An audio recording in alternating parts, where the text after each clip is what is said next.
Αναρωτηθήκατε ποτέ από πού ξεκίνησε η γιορτή του Αγίου Πατρικίου?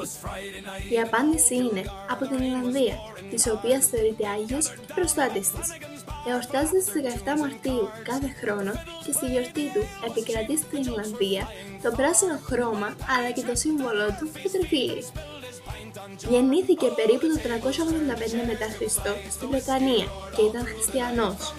Σε πολύ μικρή ηλικία ωστόσο, στα 16 του χρόνια, αιχμαλωτίστηκε από Ιρλανδούς πειρατές και πωλήθηκε ως σκλάβος στην Ιρλανδία, όπου και εργάστηκε επί 6 χρόνια.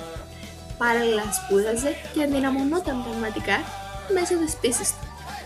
Κατάφερε να δραπετεύσει και να επιστρέψει στην οικογένειά του στη Βρετανία, όπου αποφάσισε να αφιερωθεί στο Χριστό και να εκπαιδευτεί ως ιερέας. Αργότερα ταξίδευσε στη Γαλλία, όπου και χειροτονήθηκε επίσκοπος με το όνομα Πατρίκιος.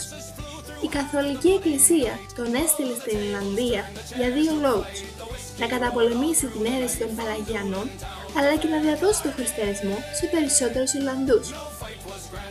Έγινε επίσκοπος της Αρμάχ και παρέμεινε εκεί για πολλά χρόνια, ζώντας υποδειγματικό βίο και κερδίζοντας την εκτίμηση του λαού του. Το σύμβολο του Αγίου Πατρικίου είναι μέχρι και σήμερα το τριφύλι, το οποίο χρησιμοποιούσε ο Άγιος Πατρίκιος για να εξηγήσει την Αγία Τριάδα στους Ιρλανδούς, Πατήρ, Υιός και Άγιο Πνεύμα. Η γιορτή του έχει συνδεθεί με το πράσινο χρώμα, αφού η Ιρλανδία είναι γνωστή ως πράσινο νησί λόγω των καταπράσινων τοπίων της, αλλά και επειδή το τριφύλι είναι πράσινο και είναι σύμβολο του Αγίου και της χώρας του. Ένα από τα πιο γνωστά ορόσημα που τιμά τον Άγιο Πατρίκιο είναι ο καθεδρικός ναός του Αγίου Πατρικίου στο Δουβλίνο.